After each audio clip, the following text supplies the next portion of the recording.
Hey, do your contingency plans have contingency plans for the contingent contingencies? Are you a more dangerous strategist than Magnus Carlsen in a pair of jeans? Well, congratulations! You might be a battle master. But what is a battle master? Well, work on your sword forms, try to figure out the difference between a flank and a gank, and don't forget to wear that helmet. Because the master has arrived.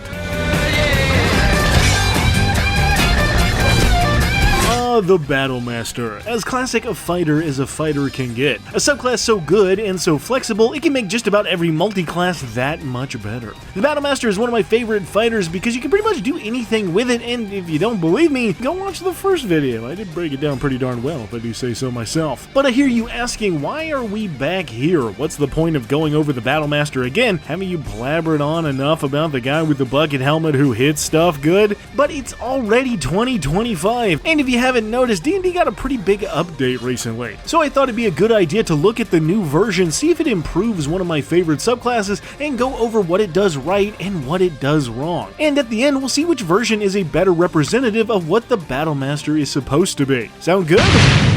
Good. As I said before, the Battle Master is much more than your standard whack-a-guy until he's dead kind of fighter. They're a professional. They embody an archetype that thinks strategically about how a fight will play out, looks for weak points in an enemy's defenses, and exploits those to secure the win. They are the meta chasers of the D&D world, spending time and practice honing their skills in the most type A and sometimes annoying ways possible. Basically Hanzo mains. Wait, nobody plays Overwatch anymore. Basically hella mains. For Battle Masters, the fight isn't just about the thrill of combat, but how to tear you down effectively and efficiently. And for what it's worth, the 2014 version of this subclass did that pretty well. But could there be improvement? The most common complaints I could find about the Battle Masters were the variety of maneuvers and how many times you could use them, and that was justified. Especially at low levels, Battle Masters got outshined by fighters like the Echo Knight or the Rune Knight that had more they could do more often. But to its credit, the extra damage of your Battle Master maneuvers scaled well with your fighter and gave you a lot of cool abilities. So taking all of that into account, let's look at the improvements 2024 made and find out who would win a battle of the Battle Masters. Starting at level 1, we get a fighting style and second wind, which are fighter staples, but we also get weapon masteries, probably my favorite new thing added in 2024. Go watch my homebrew hangout video on that if you want even more of those. But weapon masteries are a fantastic idea, allowing you to gain extra techniques depending on what kind of weapon you're using. For example, great axes can hit multiple opponents, or longswords can sap bad guy strength. And while it's great that these add complexity, they also act as mini Battle Master maneuvers, especially if you grab a weapon with the topple or push properties. So we're off to a great start. Second level gets us Action Surge, probably their best ability, to get an entire second action on their turn, but we also now get Tactical Mind, allowing you to spend a use of your second wind to forego the healing to instead add a D10 to a failed ability check. But if that fails, you don't have to expend the second wind at all. A nice option to have in your back pocket, but probably more useful in out-of-combat encounters like persuasion or stealth checks than in the middle of a fight, but maybe could come in handy if you had to out-strategize another strategy. 俺の上を行ったつもりでもそのさらに上を俺が言ってたのよ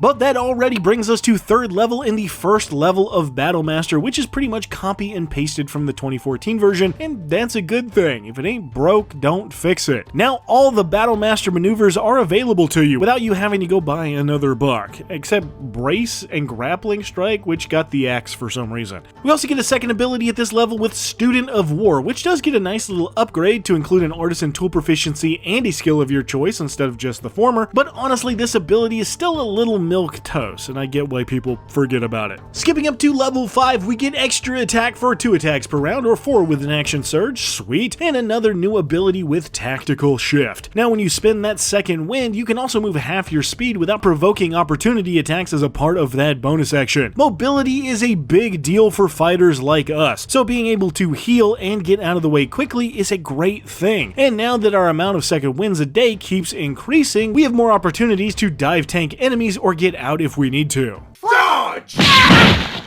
Jumping up again to level 7, and this is where the 2014 and 2024 versions start to differ quite a bit with Know Your Enemy. The old version had us spending a minute mean mugging somebody and learning vital information about them, some of which could be really useful, like whether their AC or hit point totals were higher than yours, but now it's changed to a bonus action ability that gives you all of their immunities, resistances, and vulnerabilities. And I'll be honest, I'm not in love with it, mostly because there's not that many monsters with immunities and resistances that aren't obvious, and very few with vulnerabilities in general. We'll get into this more later, but I do think there's a better solution here, and I kinda miss the idea of you creepily staring at a potential threat to figure out their constitution score. That's just kinda funny to me. 9th level gets us Indomitable, which finally did get a boost, letting you add your fighter level to the reroll of a failed ability save, which can come in clutch against liches or aggressive succubuses. Succubi?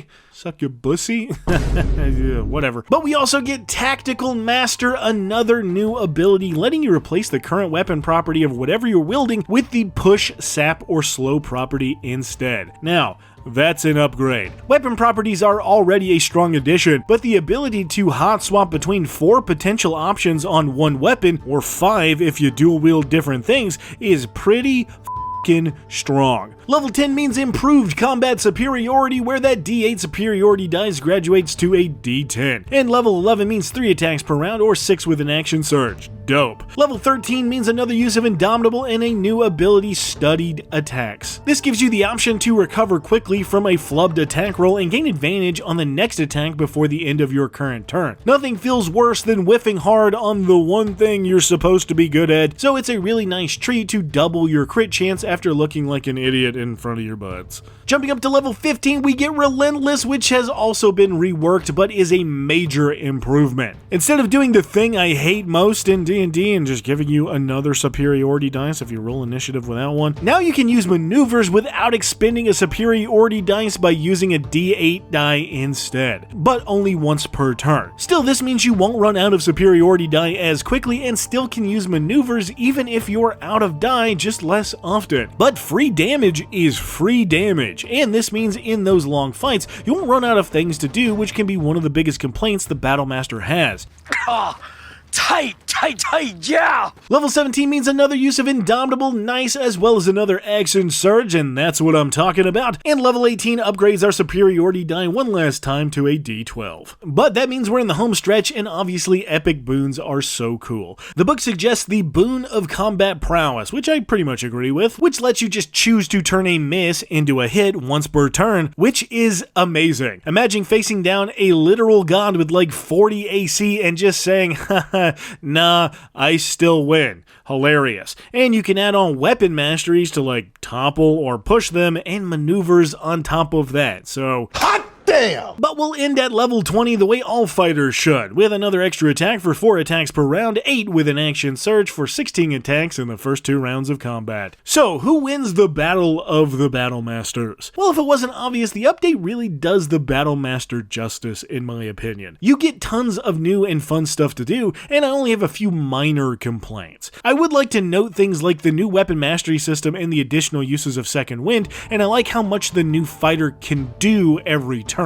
And while not all classes and subclasses are going to be this positive, my martial bonky boys are eating good here, and that's what I like to see. And while things like Action Surge did kinda get a downgrade for magic casting classes, as you can't cast spells using your Action Surge, I kind of don't care. My one big complaint is that I might be the only person who actually liked the old Know Your Enemy. And while the new version is quicker and can give you some great information, I think we can do better. Honestly, combining these two abilities to give certain information as a bonus action and more information if you spend a minute staring them down makes a lot of sense to me, but I guess that could be seen as overpowered or too complicated. I guess I just think it's a shame the old version got completely nixed. Relentless, however, is probably the best addition to the Battlemaster, and I think it alleviates most people's biggest gripe. You now basically have infinite uses of your maneuvers, but with a limitation of only once per turn, and I think that works. The old Relentless was way too weak of an ability for that late in the game, but now it really feels like like you are a master of these maneuvers, a battle master, if you will, and that's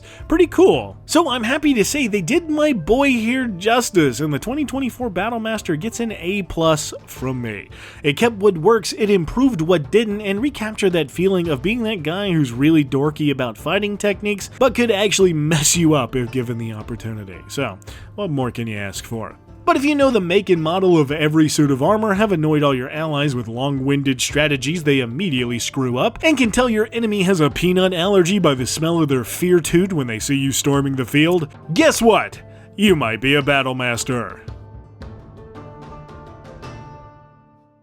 Hey guys, thank you so very much for watching. New year, new content, same old Yimba, you think. But there's soon to be all kinds of new stuff popping up like this video and more, but don't worry, I'm still going to cover all your favorite 5e subclasses. We'll get there, I promise. I hope 2025 is a great year for you all. I know 2024 was weird as hell, but we got through it, so I hope you're going to be okay. Also be checking out the community tab. I'm hoping to be talking to you guys more about content and other stuff over there. But until then, I hope you guys are doing well, staying positive, and I'll see you very soon.